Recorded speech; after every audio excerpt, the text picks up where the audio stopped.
السلام عليكم ورحمة الله وبركاته. بسم الله الرحمن الرحيم. الحمد لله والصلاة والسلام على رسوله الكريم وعلى آله وصحبه أجمعين. وإذا الموءودة سئلت بأي ذنب قتلت.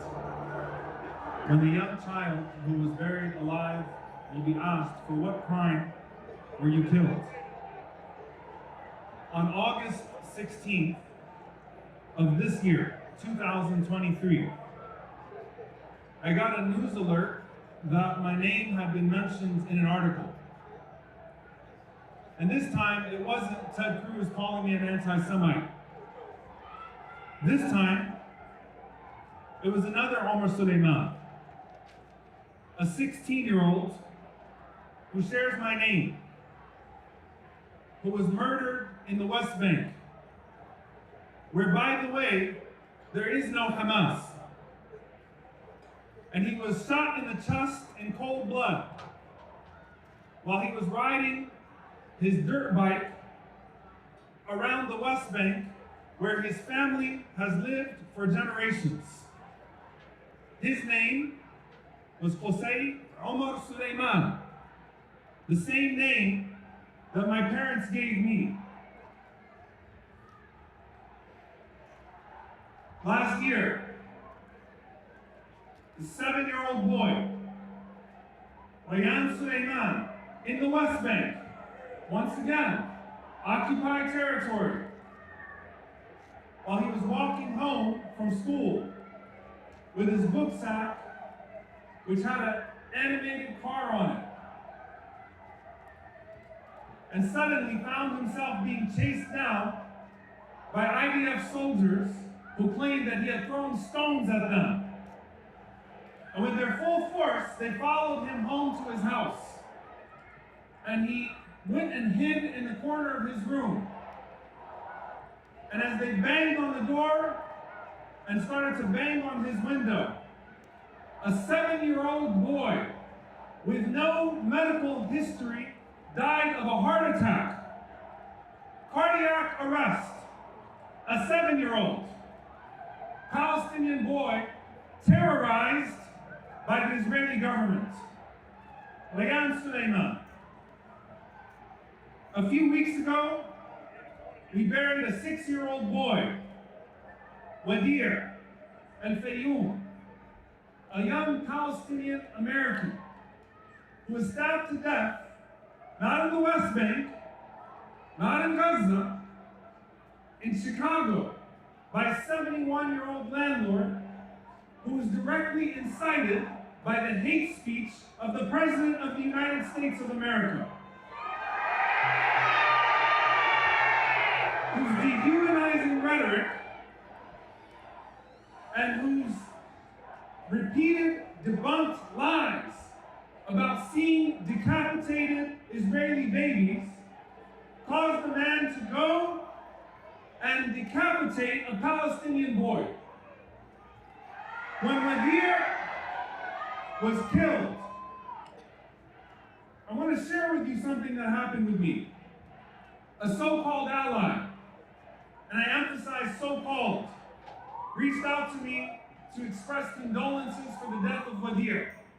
After 2 weeks of having repeated, "I stand with Israel," and failed to acknowledge a single Palestinian baby's life in Gaza.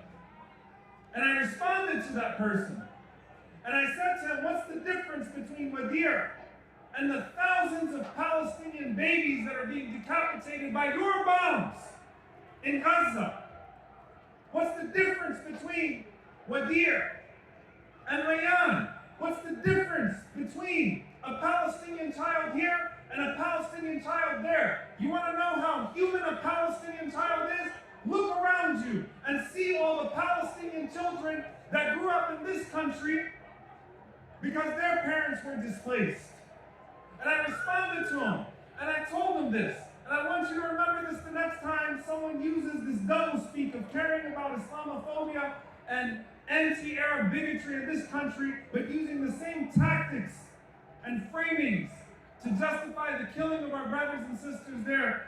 I said to this man that if I had never been born in this country, if my parents did not find a way out of that occupied land to raise me here, you who is expressing condolences to me here would have justified my death over there. There is no difference between a Palestinian that is here and a Palestinian that is there. We have parents that are writing the names of their children on their arms so that if they have to pull them from the rubble, they can be recognized. Is that the type of humanity that we want? Is that the so-called moral high ground that this country stands on? And so here's what we do. If I was over there and my parents didn't make it out, they would have had to do this to me. And I may have been murdered by the same taxpayer dollars that I'm paying right now. We're sick and tired of being dehumanized. We're sick and tired of being made complicit. We're sick and tired of the rhetoric. We're sick and tired of the occupation. We do not just demand an end to the current bombardment of Gaza. We demand an end to the occupation. We demand an end to apartheid. We demand freedom in every single sense of the word. And let me tell you something. Because you know how some people are going to report on this rally. They can mistranslate our movement all they want. They can draw these little pieces of land and say that this is your future state all that they want. But we are going to draw our map the same way that our parents drew that map. We're going to use the terms the same way that our parents use their terms. You don't get to dehumanize us and then tell us how we get to resist that dehumanization. And I want to end with one thing. Dear brothers and sisters, pay close attention. There's been a bill on the floor in Congress about the detainment of over 5,000 Palestinian children in Israeli prisons since 2017 that can't get passed. But somehow, 412 congressmen found the moral conscience to suddenly pass a quick resolution to say that they stand with Israel. Know that when they say, I stand with Israel, they are saying, I stand with genocide.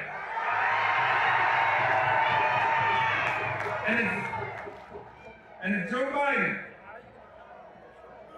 thinks that he can use his double speak on our community and come back to us and beg us for our votes, let it be known to all of those, including Joe Biden, and all of those congressmen who fail to see our humanity today and who fail to hear our voices today, that we will not see their names on the ballot next year, and we will not hear them when they come calling upon us next year.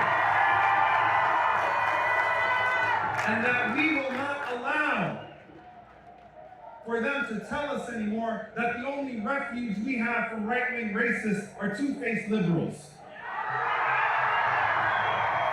Dear brothers and sisters, there are thousands of us here today. There are millions of us around the world. I know that it's a time of anger. I know that it's a time of grief, but do not despair. We will mobilize. We will penalize those who dehumanize us when they call upon us to try to get them into office. We will march. We will raise our voices under the full weight of the political and media establishments. We will not give up because our brothers and sisters have not given up. And even though our names are written on our arms, our parents have embedded Palestine in our hearts. Wassalamu alaikum.